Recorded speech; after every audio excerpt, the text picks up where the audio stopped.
Welcome in to another edition of the Business of Sports, Playmakers Beyond the Competition on the Lou Information Station, live and on demand 24/7 at louinfo.com. It is a real pleasure, as always, to be joined by Chris Roseman. Chris, how you doing today?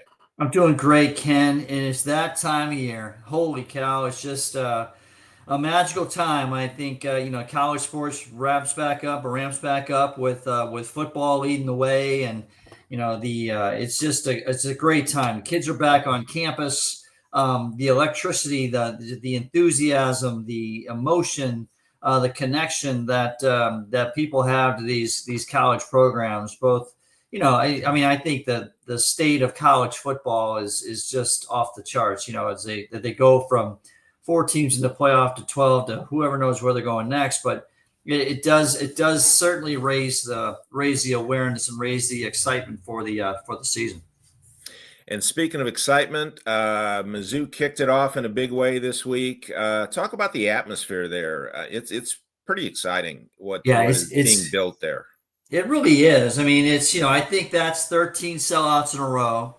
The momentum, it carries on at Mizzou. And, we've been waiting a long time for since the spring sports ended, and now college football kicks off. It's on August 28th on this last week, and it was just a great atmosphere. How about that weather they had? It was I don't know. Kickoff time was like late, or might have been high 70s or low 80s. But by the time it ended up at night, it was just a beautiful fall evening. It felt like football weather, and it's really cool to see because you don't see this at all. You don't see the whole north end zone gone.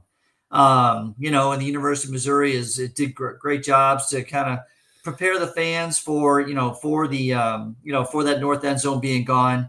And we don't have the beautiful video board there, so that does hinder things. But everyone knows it's a temporary inconvenience, and that's the price of growth. And I think the black and gold were alive and well. The parking lots were packed. I think the ingress egress. They had to figure all those things out because you couldn't walk around the north side of the end zone if you were inside the bowl. So I think coming up the next week, this KU game is going to be crazy. It's just going to be nuts. It is. I don't know that anybody can be fully prepared for what it's going to be. I mean, I was at the game in Arrowhead back in, I think it was 2008. That was unbelievable. 1 and 2. And, but I tell you what, because it's been so long, it's been 14 years since I think 2011. I mean, it is going to be, did people just stay there tailgating the whole time, figuring they'll tailgate for a week and a half? Yeah, I think they might. What people are talking about, there's going to be more people in the parking lots than in the football game. I mean, there's going to be just the atmosphere around the city of Columbia in the middle of our state is going to be off the charts. In watching that KU Fresno State game, I think KU's got a good team, got a great quarterback coming back. There's in Mizzou looked great on Thursday night with Bo, and I was so unfortunate to hear about what happened to Sam. But hopefully he's okay. And but Coach Drink will have him ready to go, and they got a little over a week to figure out how to prepare for Kansas, and we'll watch. I think Kansas has had a game yesterday, so not quite sure the results, but it's going to be a great time. It is exciting, and for Tiger fans, I saw some people even had Bring On Kansas. I think somebody had a body painted on, but it's going to be exciting, and we have the pleasure this week of being joined by Ryan Davis, who is managing partner at Bryan Cave here in St. Louis, and really one of the top sports lawyers in the country. And I know everyone's going to enjoy listening to our conversation with Ryan.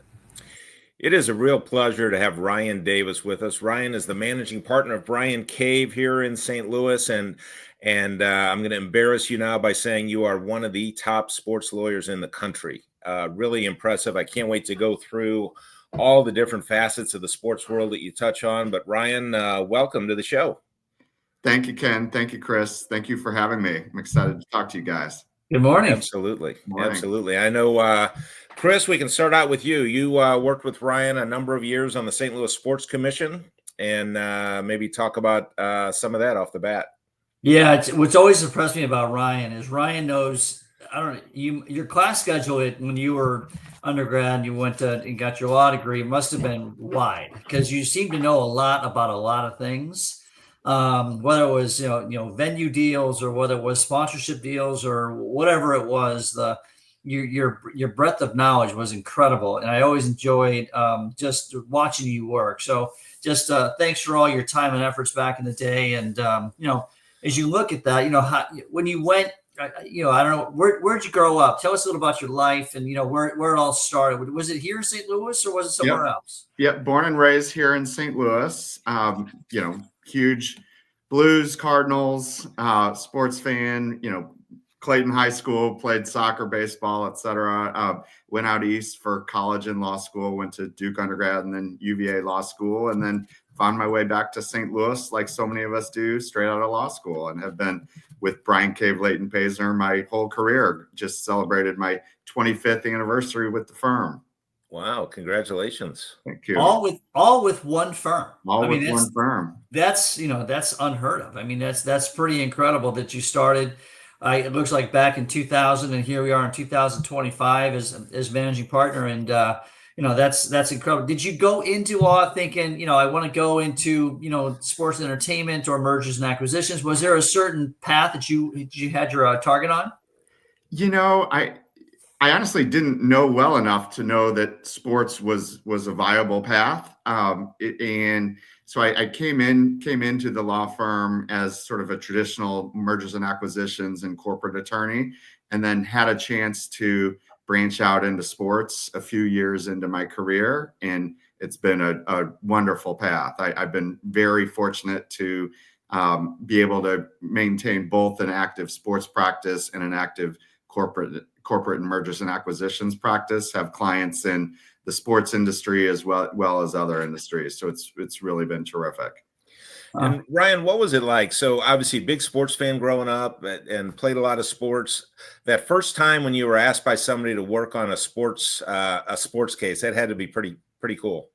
It was amazing, actually. I remember it like it was yesterday. I had the chance to work with the St. Louis Blues on their naming rights deal for, at the time, Scott Trade Center, and worked very closely with Peter McLaughlin, who was the CEO at the time. And, we were working very hard, long hours, but the whole time I was pinching myself thinking, I can't believe I'm getting to represent the St. Louis Blues. Really a lifelong dream to be able to be associated with organizations like the Blues and Cardinals and others, and has really been fantastic. So, was fortunate to have that opportunity and have been fortunate to represent the Blues ever since, and have been doing some work with the Cardinals for a number of years and a number of other sports teams around the country. So it's been really rewarding and a fun career. And going from, that was when it was Keel, right? So we started out as Keel back in 1994. Savas, yeah, Keel, then Savas, then Scott Trade, then Enterprise.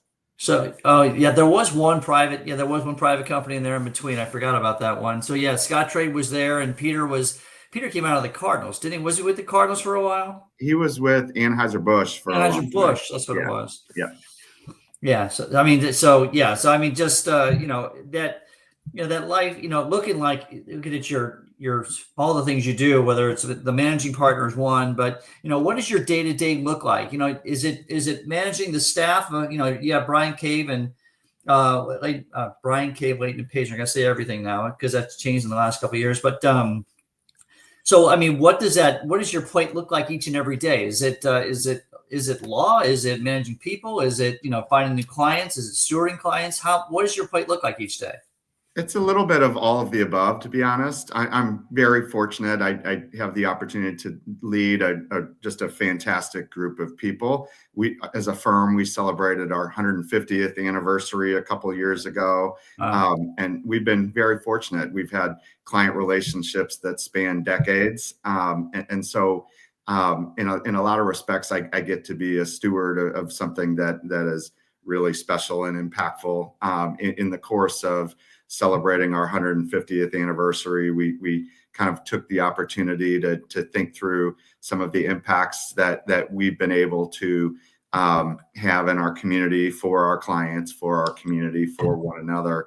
And, so it has been really rewarding to have the opportunity to lead our St. Louis office, as well as our sports entertainment practice, sports media and entertainment practice. But as far as the day-to-day, there's a good mix of the legal practice, a good mix of leadership, and a good mix of trying to bring in new clients. So it's really fun. I remember, and I won't say who, but I remember calling one of the CEOs of one of the clients that I worked for quite a bit, and telling him, that I'd been named our managing partner, but assuring him it wasn't going to change my availability for him and his company. And he jokingly said, "Well, you're certainly right about that." So,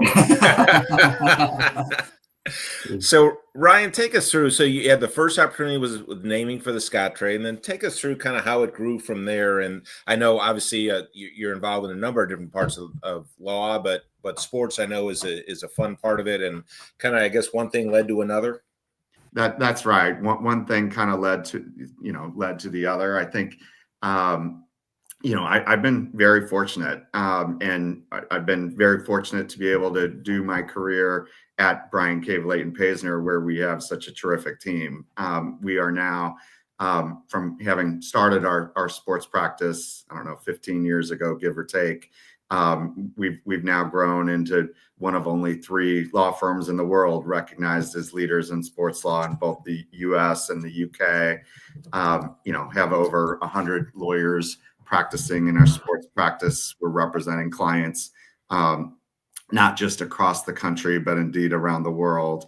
And so there have been a lot of people that have made a lot of really significant contributions to growing our sports practice. And it's been a ton of fun. I always tell, our associates in particular, as you think about your career and how to make it meaningful and how to make it impactful, if you find something that you love doing, it doesn't feel as much like work. And I also tell them, you're doing it right if your clients become your friends. And that's something where I've been really fortunate to have had the opportunity to work with a number of clients pretty much throughout my career. And in addition to being people I work with, they've also become dear friends. And so that's something that's been really meaningful for me. That's awesome. And on these naming rights deal, and specifically, I wanted to ask about certain ones, but how does that? Where do you jump in the process? You got the sales people that are there. We know the people here in St. Louis at the Blues, for instance, and they bring these deals to you. You seem to jump into these early in the game, so how does that process look for you, and when do you jump in? And as opposed to them just saying, "Okay, Brian, here's the contract, take a look at it." You seem to have a lot of knowledge there that you could bring to the table early in the game. Yeah, we are often engaged at the very beginning of the process. Usually they will have, not always, but often they will have identified who their partner is. And often, honestly, we're engaged to represent the sponsor side too. Yeah. In that case, they'll know what the opportunity is and what the basic deal is. But we'll help them. Sometimes we will help them engage the consulting firm that will find the right partner, et cetera. But often we'll come in at kind of the term sheet stage of, what are the key elements of the transaction? What are the fees for the deal? That sort of stuff. And then obviously we'll get involved in drafting the definitive agreement. Been very lucky to be involved in a number of those deals. Have handled, over a couple $1 billion worth of those deals just locally here in St. Louis. I've done Scottrade Center, Enterprise Center, Peabody Opera House, Stiefel Theater, Centene Community Ice Center, Energizer Park most recently.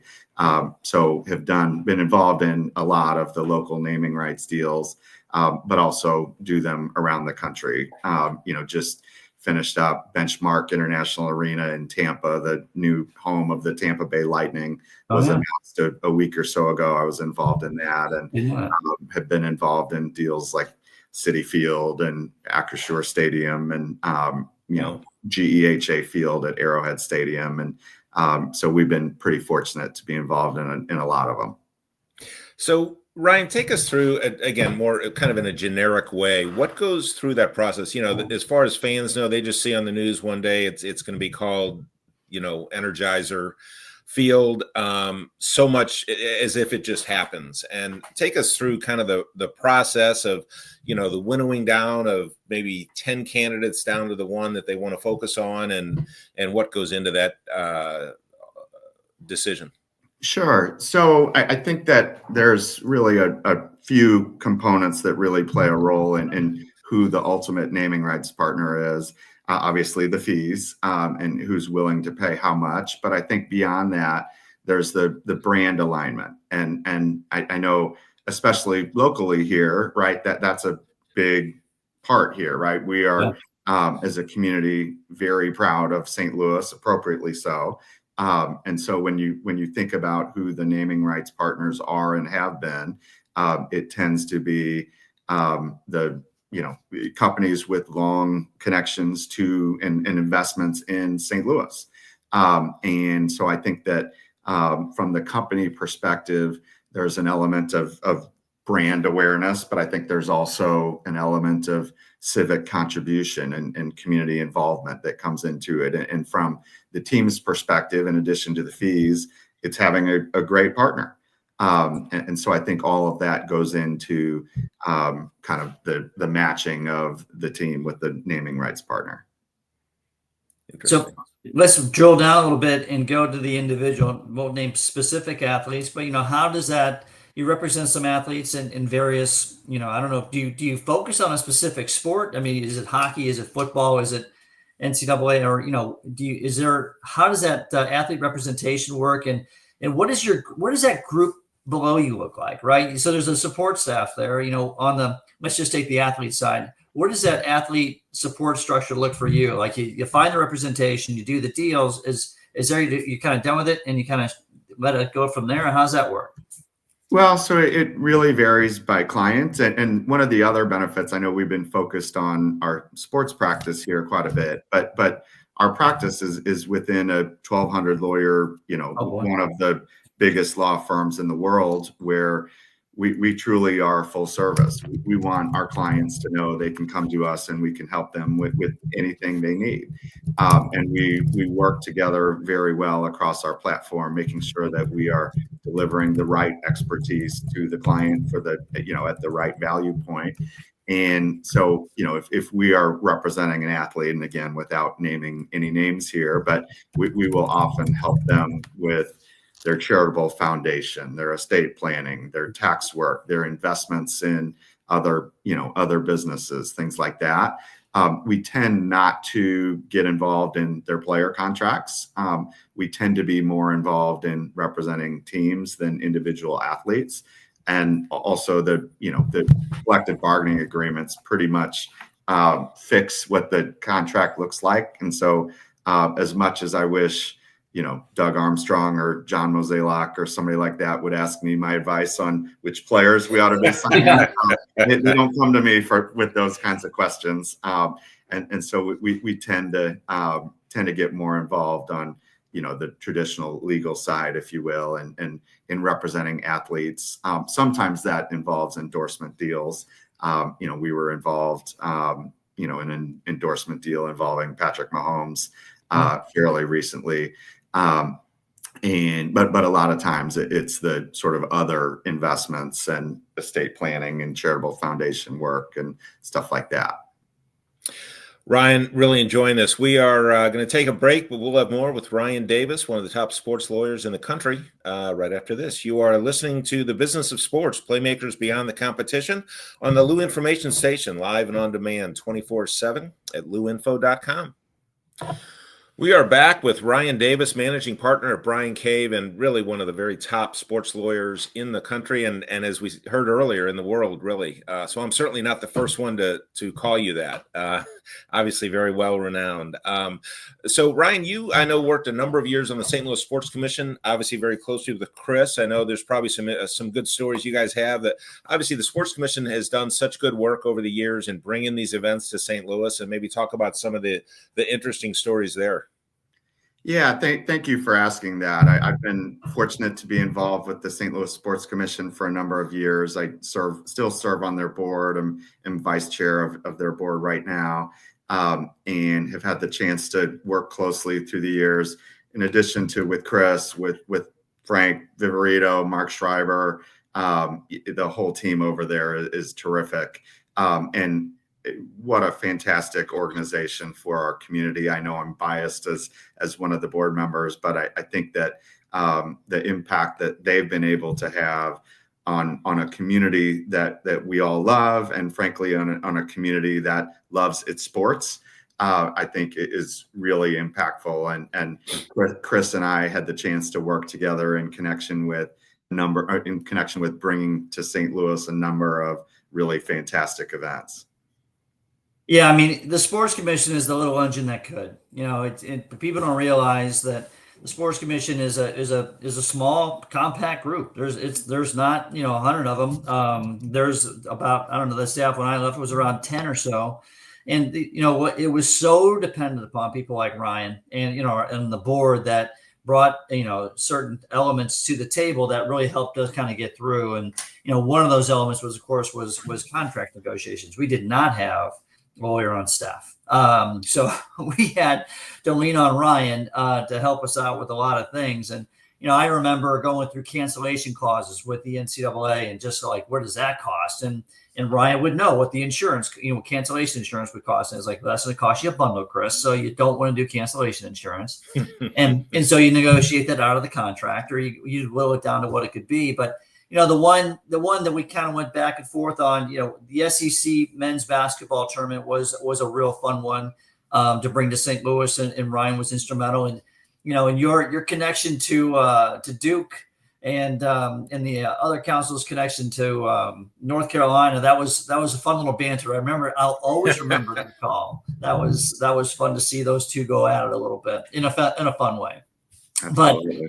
But the one that comes to mind is, COVID, kind of turned the world upside down a little bit when we did what was going to be the 2020 Olympic trials for gymnastics. It was the artistic, and we were at Enterprise Center, and another great partner at Enterprise Center with Chris Roseman and Steve Chapman and those guys and gals that made that event happen. And, we brought the event to town. It was 2018 when we announced it.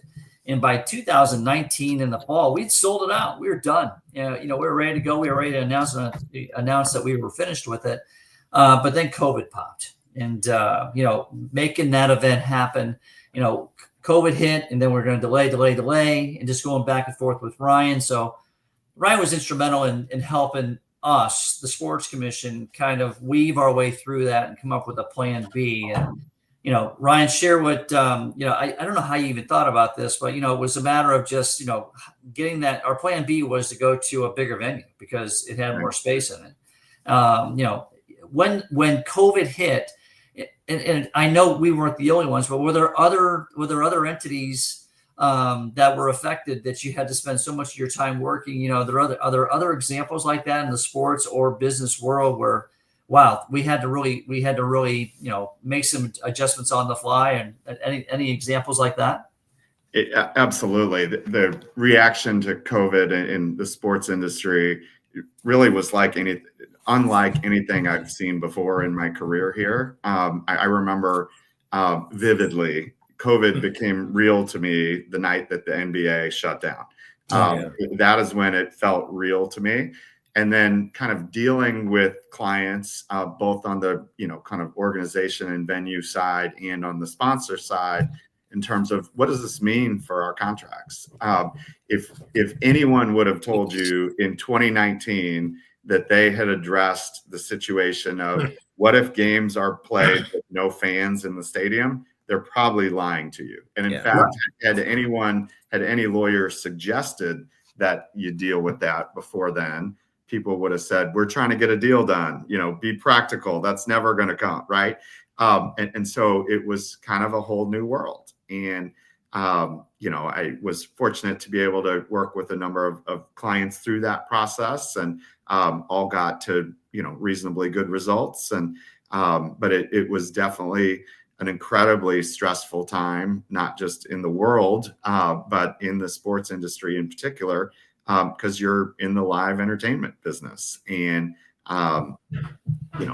governments and others were imposing restrictions, on how many people could be in the venue, if any, at the time.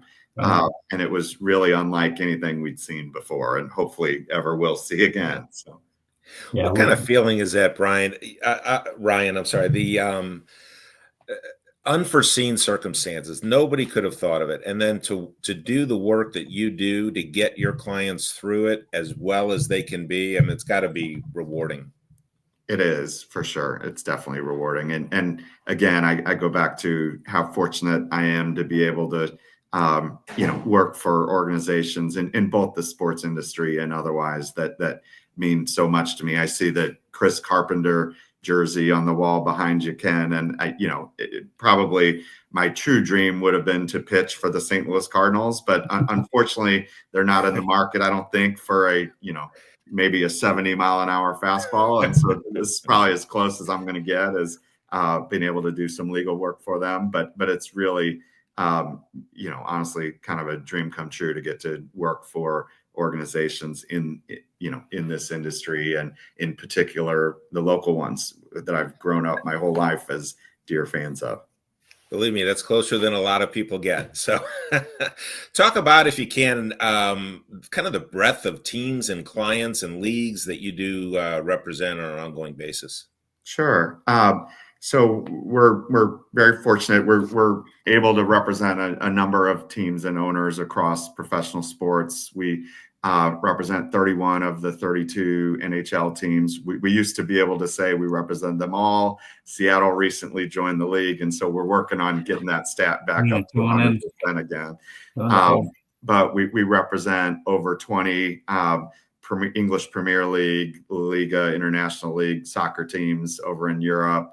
I think it's 14 NFL teams, give or take. Number of MLB,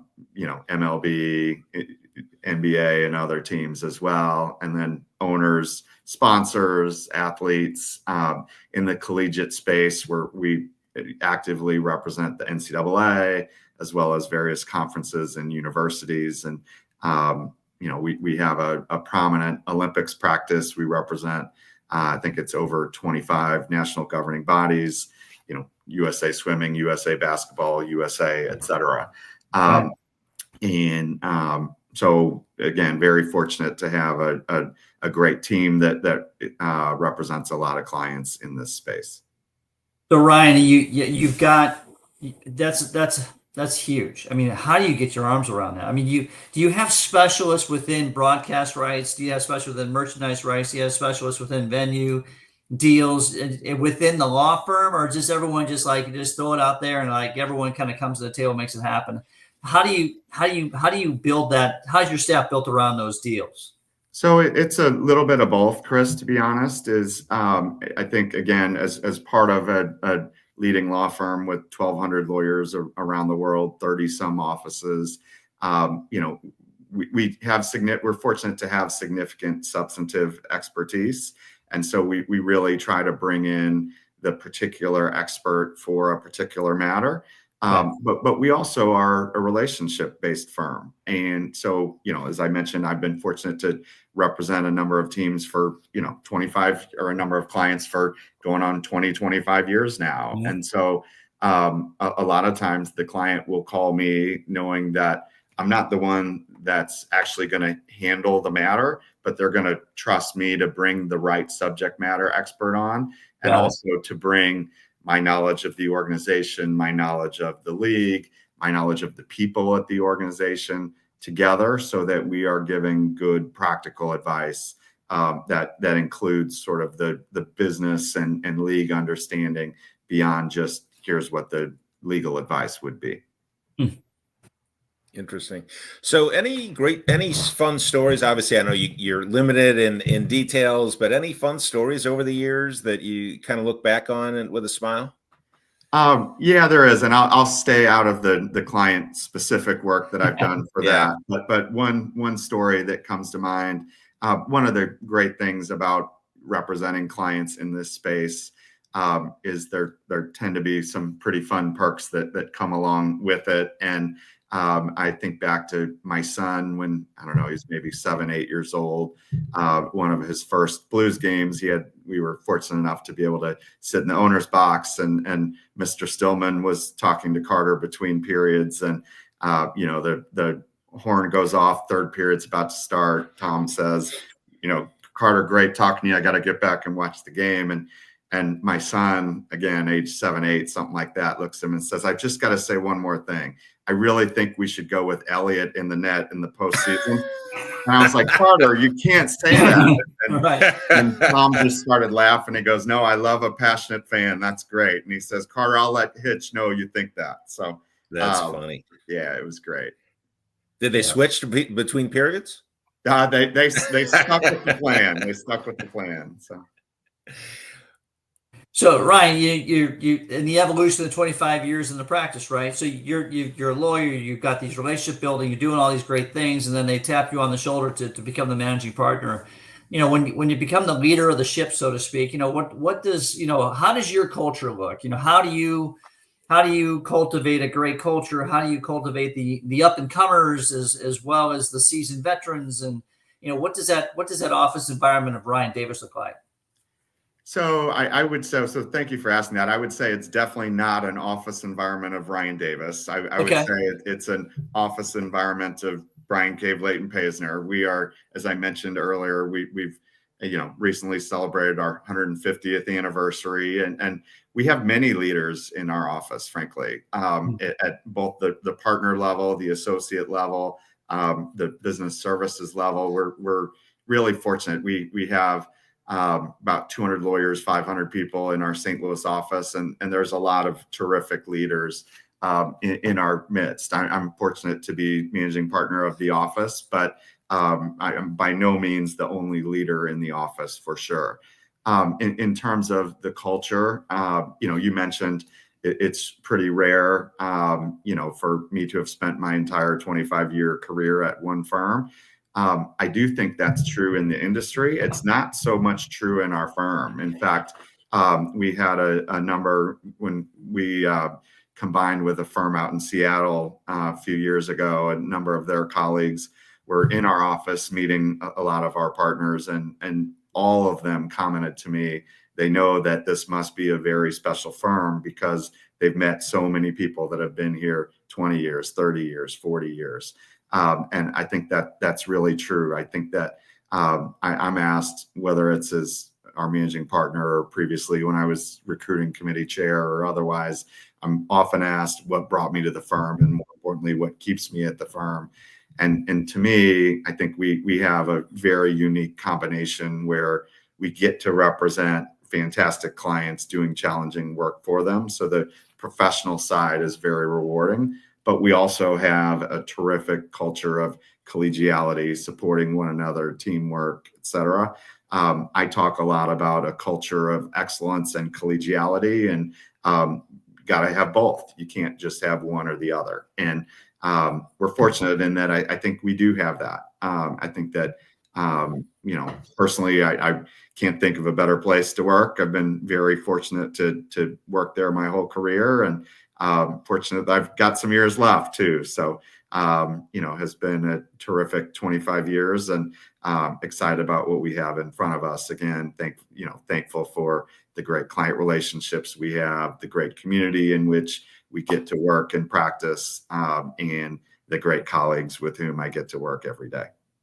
Yeah, you mentioned the Blues game with your son, and I'm going to ask what the coolest events you've been to, and I know sharing those with your kids, myself as well. Those are the best, to share them with the kids. But obviously you work extremely hard, and there are at least a few perks that come with that. What are the coolest events you've been to with some of your clients?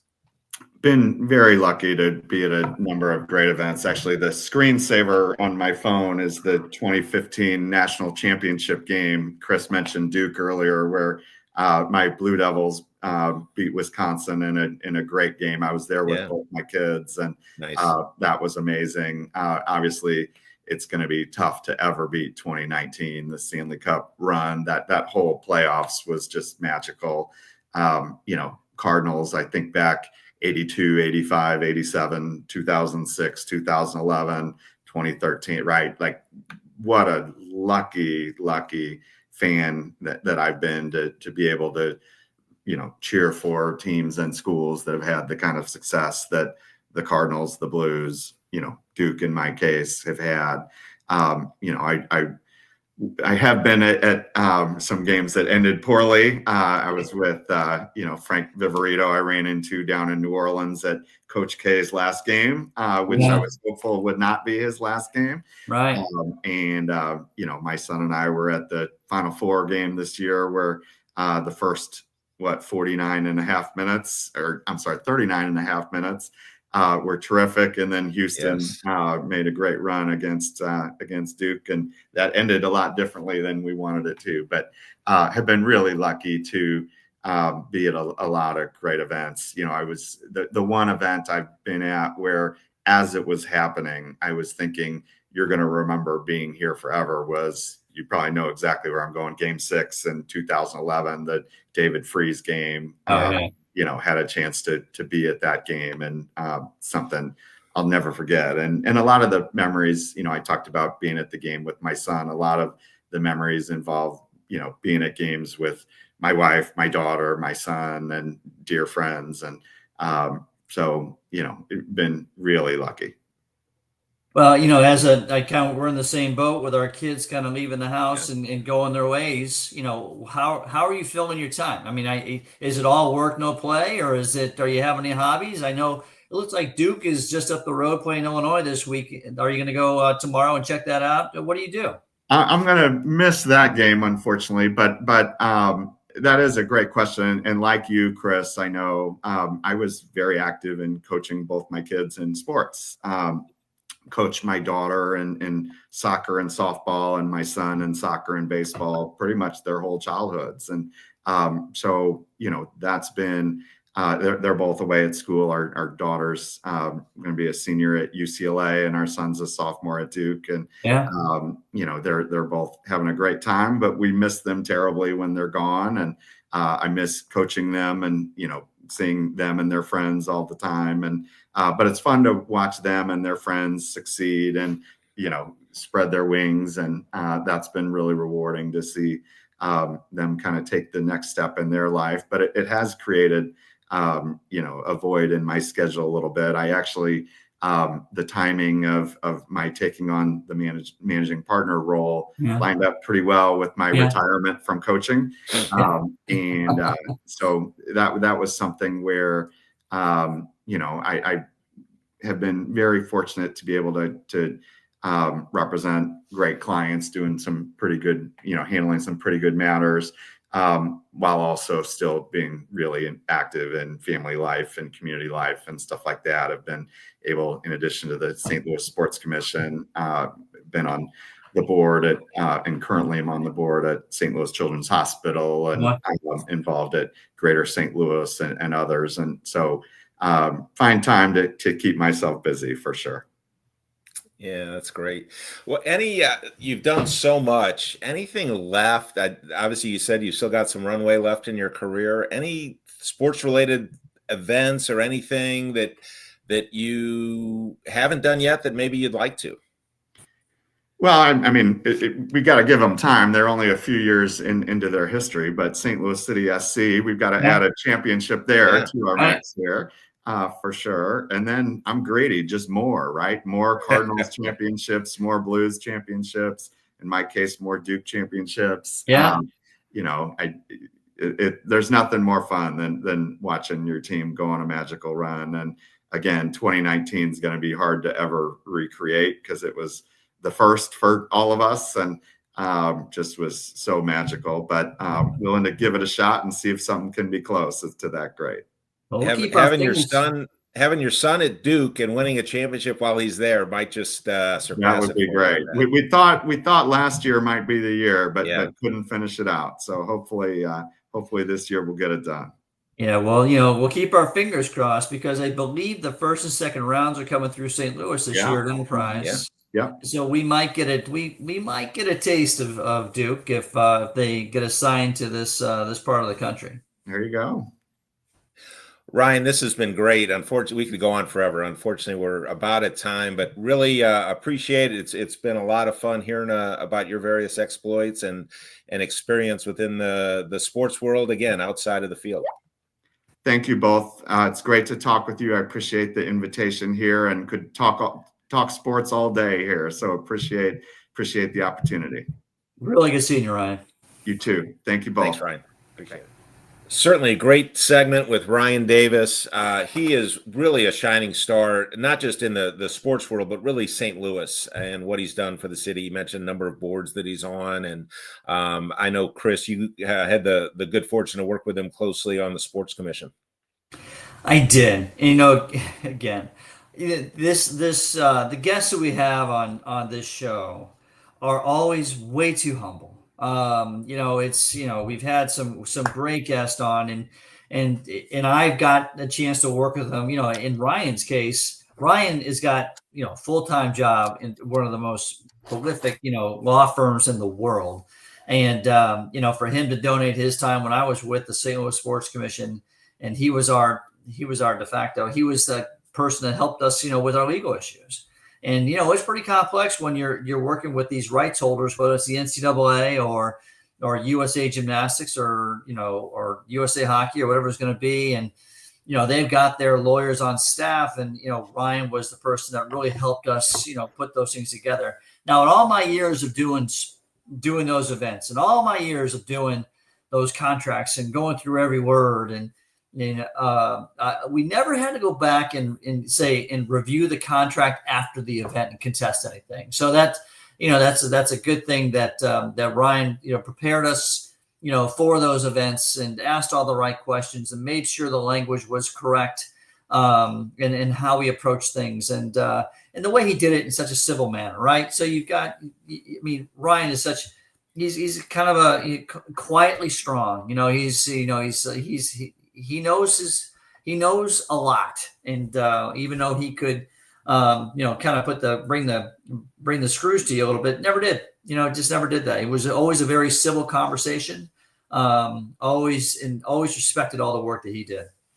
Yeah, I was excited to have him on because really, in what we're trying to accomplish here is showing the people that have a big role in sports but aren't actually the players, and who would think that a lawyer would have such a big role and be so involved in things. And that's why I think it was great to get some insight from him. Yeah. And he mentioned relationships, and relationships are key. And I remember doing, when we would do our contracts, many times, Brian K. Layton and Paisner had both sides of the deal.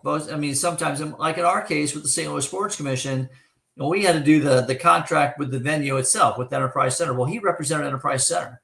But he was so well thought of at Enterprise Center and with the Sports Commission that both entities, felt comfortable moving forward with him. Now, he had to have it all, have it signed off on and all those kind of things. But, those relationships that Ryan has both, here locally and nationally, internationally, I didn't realize all the international soccer that Ryan and his company that do. But, I think he's just a great person that everyone respects. I aspire to be Ryan Davis when I grow up. He's just an amazing guy. He really is, and a good guy to boot. Really, just nice person, which is great. So, as you said, Chris, we are in full swing. It is college football now every week, and it's fasten your safety belt. It's going to be a fun season. Yeah, it's going to be interesting, in that, for those in St. Louis and Kansas City, and throughout the state that are making that trek in across 70, those, you allow for extra time. There's you had a chance to drive home late last Thursday night and from the game, and you kind of got a preview of what that highway is going to feel like. Is there are certain sections of it that are wide open and beautiful and fresh concrete, and man, when they get that done, it's going to be great going back and forth. But until then, allow for extra time. Be a little bit, understand what's going on the north side of the stadium and how that's impacting the ingress and egress, even while you're in the stadium, and just have a little patience. And it's, a little bit of pain in the short term is going to be an incredible project when it's all said and done, both for the state of Missouri as far as the roads go and for Memorial Stadium.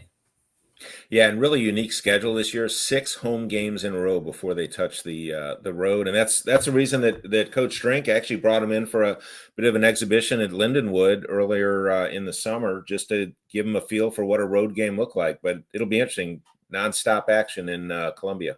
Yeah, it's the 6 home games. It's it's different, right? And so it's a lot of that's a lot on the staffs. Just from being on the inside of that.